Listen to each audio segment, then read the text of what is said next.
Bienvenidos nuevamente a las clases de obstetricia. Ahora vamos a tomar el tema de embarazo prolongado. Pues la importancia de este tema es la identificación o el cálculo de la edad gestacional adecuada para la toma de decisiones del momento de interrupción del embarazo. Entendemos por embarazo cronológicamente prolongado a aquel embarazo que ha excedido y continúa más allá de las 42 semanas de gestación, con incremento de la morbimortalidad neonatal.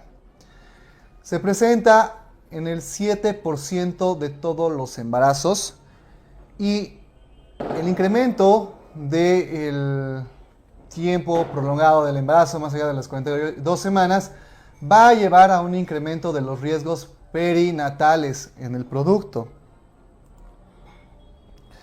Algo que debemos recordar y que debemos tomar en cuenta es el cálculo de la edad gestacional. Cuando tenemos una paciente que acude a la consulta con la sospecha de embarazo, lo primero que tenemos que preguntar o lo primero que debemos tener en cuenta es la fecha de su última menstruación. La fecha de última menstruación es el punto de partida del inicio del embarazo. Sabemos que en realidad la fertilización, la fecundación, se ha producido aproximadamente 2 semanas después de la fecha de la última menstruación. Pero sin embargo, para fines prácticos, tomamos en cuenta o tomamos como punto de partida el inicio del embarazo desde el primer día de la última regla. El cálculo de la fecha de la última menstruación es fundamental para hacer el diagnóstico de un embarazo prolongado o no. En el carnet de control prenatal que nosotros manejamos en la institución donde nosotros estamos trabajando y en Bolivia, en el acápite de estimación de la edad gestacional se coloca la fecha de última menstruación y al lado tenemos un acápite que dice si confiamos o la edad gestacional es confiable por FUM o por ecografía. ¿Cuándo vamos a confiar en la última menstruación como dato exacto? Primero, que las últimas 3 menstruaciones previas a la última regla que haya tenido la mujer tienen que ser regulares. Haber empezado o haber durado entre 3 a 7 días y haber tenido un intervalo de aproximadamente 28 días más o menos 7 días. Si así ha sucedido, confiamos en la fecha de última menstruación como un dato fidedigno. En caso de no tener el registro exacto de la fecha de última menstruación, que haya irregularidad menstrual o que simplemente la paciente no conozca su fecha de última menstruación, podemos recurrir al empleo de la ecografía para hacer el diagnóstico de la edad gestacional. Idealmente, como vemos en el gráfico, la ecografía del primer trimestre del embarazo, antes de las 12 semanas, es la ideal para hacer el cálculo de la edad real del embarazo. ¿Por qué? Porque esta ecografía, que usualmente se realiza por vía transvaginal, tiene un margen de error de entre 4 a 5 días en relación a la edad real gestacional. ¿Sí? La ecografía del segundo trimestre del embarazo, entre las 12 y las 24 semanas, tiene un margen de error un poco más amplio, llegando hasta los 10 a 14 días del error en relación a la edad real del embarazo. Y la ecografía del tercer trimestre tiene un margen de error que puede inclusive llegar hasta los 21 días de error en margen de la edad real del embarazo. Por ejemplo, si por la fecha de última menstruación tengo para hoy día un embarazo de 7 semanas y la ecografía del primer trimestre me dice 6.5 semanas, el error es de 2 días en relación a la edad gestacional. No ocurre lo mismo con una ecografía del tercer trimestre, que nos va a hacer tomar la conducta equivocada. Por ecografía probablemente nos estará hablando de un embarazo de pretérmino o un embarazo posttérmino. Por eso debemos tomar en consideración la ecografía del primer trimestre del embarazo. ¿Cuáles son los factores predisponentes a la prolongación del embarazo? En primer lugar, cabe recalcar la datación errónea de la gestación. Es bien importante nuevamente mencionar que debemos tener una buena anamnesis con la paciente, ser muy minuciosos en cuanto a la investigación, en cuanto a las preguntas que realicemos de la fecha de la última menstruación. Otros factores predisponentes para que se prolongue el embarazo: el bajo nivel socioeconómico, el antecedente de la prolongación de un embarazo previo, la macrosomía fetal, defectos del tubo neural, factores mecánicos que impiden de que progrese el trabajo de parto, el hipotiroidismo materno o situaciones de preeclampsia, aunque no es muy frecuente que en situaciones de preeclampsia un embarazo se vaya prolongando más de las 37 semanas. Como habíamos mencionado, el diagnóstico del embarazo prolongado va a ser clínico en relación a anamnesis, el cálculo de la edad gestacional a partir de la fecha de última menstruación y el diagnóstico ecográfico. Como podemos ver en esta gráfica, a distintas edades gestacionales va a empezar a existir error o dispersión de rango en cuanto a las ecografías. Por ejemplo, en la ecografía del primer trimestre, entre las 4 y 7 semanas de gestación, el embarazo tiene una falla de más o menos, o en realidad la ecografía en esta etapa tiene un margen de error de entre 4 días. A las 10 semanas, la medición que se realiza es de la longitud cráneo-caudal con un margen de error de 3 días. En el segundo trimestre estamos viendo que el margen de error es de 7 días o un poco más de 10 días. Y en el último trimestre, más ahí de la semana 42, el margen de error estamos viendo que puede alcanzar hasta los 21 días. ¿Cuál es la conducta que debemos tomar cuando tenemos una paciente con un embarazo prolongado? La vitalidad del producto y el bienestar del producto. En los embarazos cronológicamente prolongados, identificado el diagnóstico, debemos realizar la evaluación fetal. La evaluación fetal puede ser realizada por la ecografía obstétrica. En la ecografía obstétrica, si tenemos una ecografía del primer trimestre, hacemos la comparación, ¿no?, de cuántas semanas de embarazo tenemos. Si tenemos la ecografía o en ese momento realizamos una ecografía en ese momento del diagnóstico, debemos valorar el peso fetal, valorar la cantidad de líquido amniótico y valorar la madurez placentaria. La madurez placentaria se clasifica en 3 grupos en la clasificación de Granum. Tipo 1, donde no existe madurez placentaria, son hallazgos ecográficos que permiten la clasificación de Granum en tipo 1, no hay madurez. Tipo 2, en que la madurez es inicial. Y tipo 3, en que la madurez es completa o exagerada. Y después de realizar la ecografía obstétrica para determinar estos parámetros, debemos realizar pruebas de bienestar fetal. Dentro de estas pruebas, desde la más básica hasta la más compleja, tenemos la cardiotocografía o la monitorización fetal. Este es un estudio muy sencillo que se realiza en cada centro de salud donde contemos con el cardiotocógrafo. El objetivo de este estudio es el trazado de la frecuencia cardíaca fetal en un lapso de 30 minutos. Y este trazado se plasma en un papel impreso y permite valorar 5 parámetros de la frecuencia cardíaca fetal.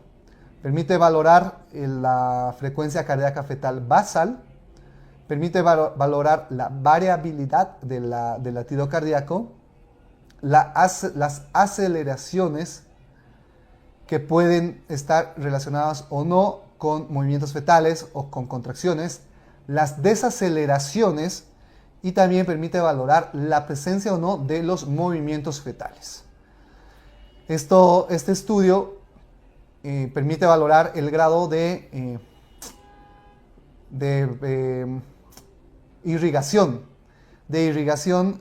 hacia la placenta, y al final del estudio podemos categorizar en 3 grupos, siendo la categoría 1 un estado de bienestar fetal, es decir, si nosotros categorizamos el trazo que tenemos como categoría 1, decimos que el bebé está bien perfundido, que la irrigación está normal, que el bebé no está entrando en un estado de hipoxia. En una categoría 3, el bebé está en estado de hipoxia y necesitamos interrumpir ese embarazo lo más antes posible. En una categoría 2 es un valor indeterminado, un valor en el que nos dice que no estamos completamente seguros de que el bebé se esté perfundiendo adecuadamente o de que estemos entrando en un estado de hipoxia. En este caso de la categoría 2, debemos hacer empleo de otros métodos para evaluar el bienestar fetal. Los otros métodos para evaluar el bienestar fetal, en primer lugar, tenemos el empleo de la ecografía Doppler. La ecografía Doppler es el estudio del flujo de vasos sanguíneos relacionados con el embarazo. Idealmente, se debería valorar 5 vasos sanguíneos: la arteria uterina, la arteria umbilical, la arteria cerebral media, el ductus venoso y el istmo aórtico. Esta valoración especializada ecográfica de este tipo de arterias o de estos vasos van a permitir verificar la perfusión o la oxigenación adecuada del producto que estamos sospechando de que sea cronológicamente prolongado. Las alteraciones de la arteria umbilical, de la cerebral media y del ductus venoso van a permitir el diagnóstico del riesgo de la pérdida del bienestar fetal con la consiguiente determinación de interrumpir el embarazo inmediatamente. Otro de los estudios para evaluar el bienestar fetal es el empleo del perfil biofísico fetal. El perfil biofísico fetal se trata de un estudio combinado ecográfico junto con el monitoreo cardíaco fetal. Lo que valoramos son 5 puntos. Valoramos el líquido amniótico, el índice de líquido amniótico. Valoramos los movimientos respiratorios. Valoramos el tono fetal. Valoramos los movimientos fetales y valoramos el trazado del cardiotocógrafo. Cada uno de estos parámetros tiene una puntuación mínima de 0 y una puntuación máxima de 2. Todo se calcula sobre 10 puntos. Cuando tenemos un resultado mayor a 8 puntos, estamos hablando de bienestar fetal. Cuando el resultado es entre 8 o 6 puntos, estamos hablando de inicio del compromiso fetal. Y cuando el resultado es menor de 6 puntos, hablamos de hipoxia fetal, de sufrimiento fetal, por lo cual debemos culminar el embarazo. La importancia de conocer el embarazo que está en prolongación o que se está prolongando son las complicaciones. Una de las complicaciones muy importantes, muy temidas, muy riesgosas, es el de la muerte neofetal intraútero. Se encuentra asociada principalmente por una insuficiencia uteroplacentaria, por una infección intrauterina o por un síndrome de aspiración meconial. ¿Por qué ocurre todo esto? Hemos hablado que la placenta tiene madurez placentaria acorde a el avance del embarazo. A mayor edad gestacional, la placenta se vuelve insuficiente. La placenta aumenta sus resistencias, disminuye el flujo uteroplacentario, la cantidad de sangre oxigenada que pasa a través de la placenta al bebé es insuficiente para las necesidades de este bebé. Ahí tenemos la insuficiencia uteroplacentaria. Al haber una disminución o una alteración del flujo uteroplacentario neonofetal, puede existir una disminución del flujo renal en el bebé. Y nuevamente mencionamos que el líquido amniótico en el tercer trimestre del embarazo se encuentra producido por la orina fetal. Si el flujo renal del bebé o del feto se encuentra disminuido, la producción del líquido amniótico se encuentra disminuido por el consiguiente oligohidramnios. Y el oligohidramnios es un factor de riesgo para la muerte intrafetal. Además, que en un bebé de término maduro, habíamos mencionado que algunos de sus órganos o de sus sistemas empiezan a funcionar. En este caso, el sistema digestivo del producto o del feto empieza a trabajar. El intestino fetal se empieza a movilizar, empieza a haber expulsión del meconio y el meconio va a ser absorbido o va a ser tragado por el feto, ingresando meconio a la vía respiratoria y el meconio produce una irritación, una neumonitis química que va a condicionar al momento del nacimiento dificultad respiratoria extrema. Los embarazos prolongados, además, son embarazos que producen un crecimiento del peso del feto. Son fetos que pueden llegar a pesar 4.200 gramos, fetos macrosómicos.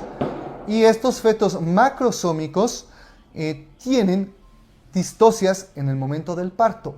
Distocias principalmente a la altura de los hombros.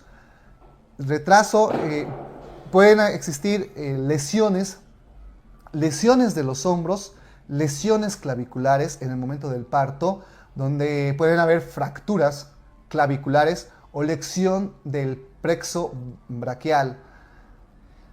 El síndrome de dismadurez, una alteración funcional donde los órganos del producto se encuentran alterados por el exceso del tiempo del embarazo y en el momento del nacimiento existen situaciones en las que el producto o el neonato van a empezar a fallar sus órganos.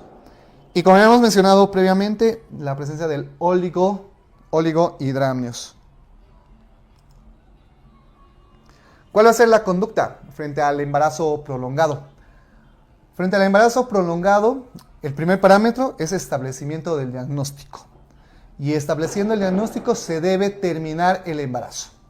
El embarazo puede terminar por parto o por cesárea. Vamos a parto cuando existen condiciones obstétricas.